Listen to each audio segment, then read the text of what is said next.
When we saw the script for the first time, we just thought it was insane and probably not possible. No, the brief was a simple one. We needed a third film to follow on from Balls and Paint that celebrates colour in a simple, iconic and emotional way that truly is like no other. We decided on this vehicle, which is Playdoh or animation, and we said, okay, let's go and do it in the street and see how colorful, how big, how playful it can be. And we didn't do it in a rational way. We just followed our hearts and say, okay, this could be good, and then this could be like that, and it's a little bit like a dream, you know. It doesn't make much sense, but it feels kind of good.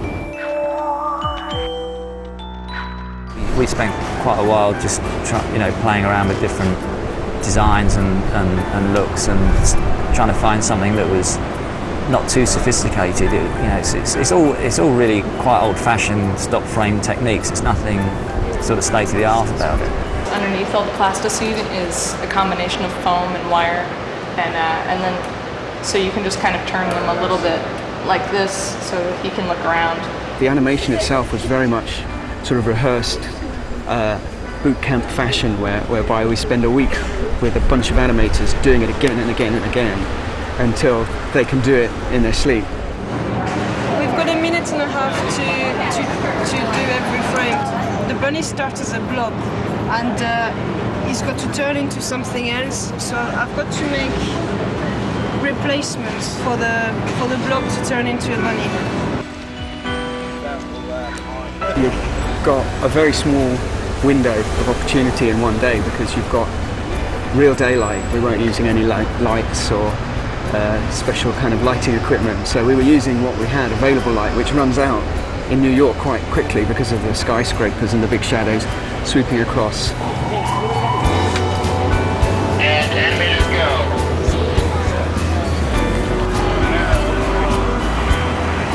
You take a rabbit, say rabbit number 3 out of the sequence, and it's replaced by rabbit number 4 in the sequence.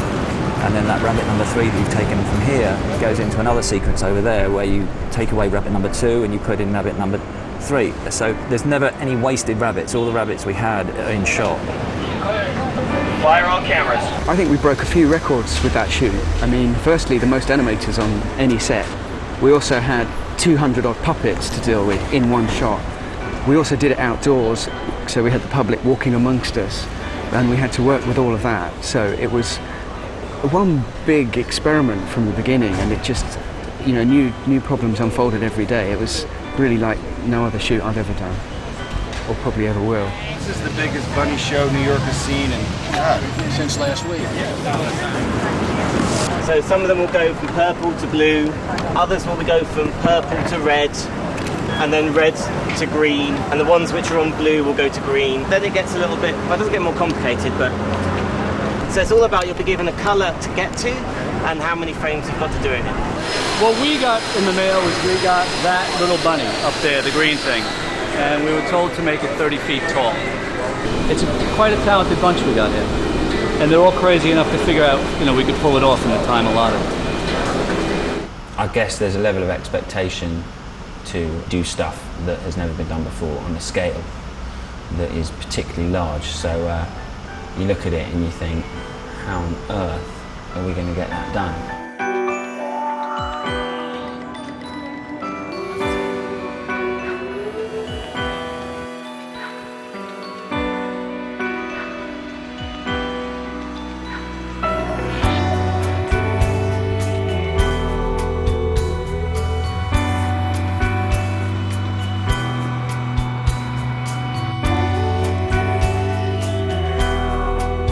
Why is there a big red bunny in the middle of this beautiful, I guess, holy square?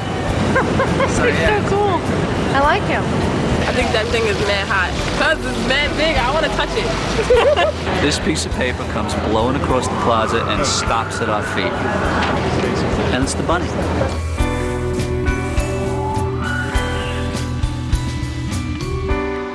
No, it's a mad shoot. I think it's probably the most technically difficult job I've ever done.